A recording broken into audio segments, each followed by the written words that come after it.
Halo, Assalamualaikum warahmatullahi wabarakatuh. Perkenalkan, nama saya Jajang Ramdhani, CPNS dari Kementerian Perhubungan. Kali ini saya mendapat tugas di agenda ketiga di acara latihan dasar CPNS, yaitu mengenai Smart ASN dan Manajemen ASN. Yang pertama, apa sih itu Smart ASN? Smart ASN adalah predikat yang diberikan kepada aparatur sipil negara dengan kriteria pencapaian kompetensi tertentu. Kompetensi tersebut adalah 1. Mempunyai rasa nasionalisme, 2. Mempunyai integritas, kemudian wawasan global yang luas, kemudian mampu memberikan pelayanan yang ramah, kemudian memiliki jejaring yang luas atau networking, kemudian penguasaan teknologi informasi. Tentunya itu sangat penting kan di era 4.0 ini. Kemudian ada penguasaan bahasa asing dan keterampilan entrepreneurship. Untuk mendukung pencapaian Smart ASN yang tadi, di era teknologi seperti ini, di era teknologi 4.0, itu haruslah didukung dengan penguasaan digital yang baik. Pemerintah sudah mengeluarkan kerangka literasi digital. Kerangka literasi digital antara lain, yang pertama ada keterampilan digital atau digital skill, yaitu kemampuan untuk memahami dan mengoperasikan perangkat lunak dan perangkat keras teknik informasi dan komunikasi. Yang kedua ada budaya digital atau digital culture, yaitu kemampuan untuk membangun wawasan kebangsaan dan Bhinneka Tunggal Ika dalam ruang digital. Ini sangatlah perlu diterapkan oleh ASN. Mengapa demikian?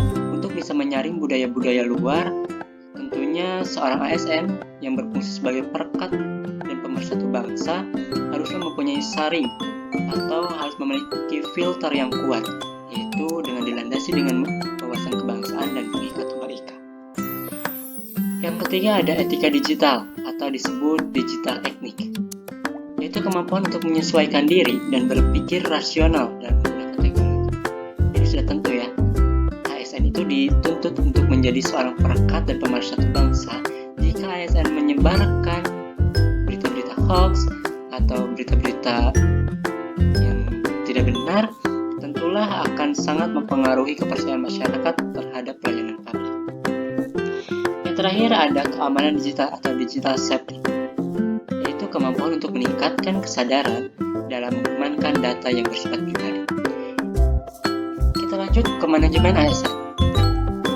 Manajemen ASN adalah pengelolaan ASN untuk menghasilkan pegawai ASN yang profesional, kemudian memiliki nilai dasar dan etika profesi, kemudian bebas dari intervensi politik, dan serta bersih dari praktik korupsi, kolusi, dan nepotisme. Mengapa 4 poin ini penting untuk ASN? Karena setiap tindak tanduknya ASN itu adalah ditampilkan kepada publik atau menjadi pelayan publik dan menjadi teladan untuk publik. Seharusnya jika ASN tidak profesional ataupun ASN tidak memiliki nilai dasar, kemudian terinvestasi oleh politik dan menyelenggarakan KKN, sangatlah tidak cocok untuk menjadi teladan di masyarakat. Sesuai kedudukannya, menurut Undang-Undang Nomor 5 Tahun 2014, ASN itu terbagi menjadi 2 jenis. Yang pertama ada PNS, yang kedua ada P3K. Apa itu PNS? PNS adalah warga negara Indonesia yang memenuhi syarat tertentu dan diangkat sebagai pegawai ASN secara tetap oleh pejabat pembina kepegawaian untuk memenuhi jabatan pemerintahan. Sedangkan untuk P3K adalah warga negara Indonesia yang memenuhi syarat tertentu diangkat sebagai pegawai ASN oleh pejabat pembina kepegawaian berdasarkan perjanjian kerja sesuai dengan kebutuhan instansi pemerintah untuk jangka waktu tertentu dalam rangka melaksanakan tugas pemerintahan.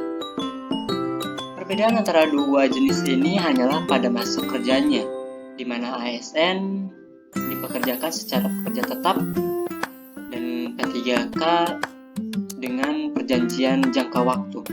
Meskipun PNS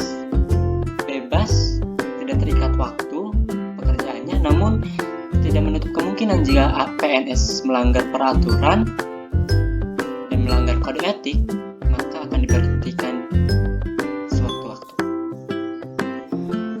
Kemudian menurut fungsi dan peran ASN, ada 3, yaitu pelaksana kebijakan publik. Tentulah karena ASN itu membuat kebijakan, maka haruslah dia sendiri yang menjadi contoh, yang menjadi pelaksana pertama dari kebijakan publik tersebut. Kemudian sebagai pelayan publik, tentu seperti itu, karena ASN digaji oleh pajak dari rakyat, maka seluruh dedikasi pekerjaannya harus didedikasikan untuk rakyat kembali. Kemudian yang ketiga, yang terakhir, yaitu perekat dan pemersatu bangsa. Inilah tugas terpenting dari ASN. Selain dari pelaksana kebijakan publik, kemudian sebagai pelayan publik, ASN harus menjadi tonggak perekat dan pemersatu bangsa. Karena ASN menjadi ujung tombak antara pemerintah dan masyarakat. Sekian yang dapat saya sampaikan. Mohon maaf apabila banyak kekurangan. Wabillahi taufiq wal hidayah. Wassalamualaikum warahmatullahi wabarakatuh.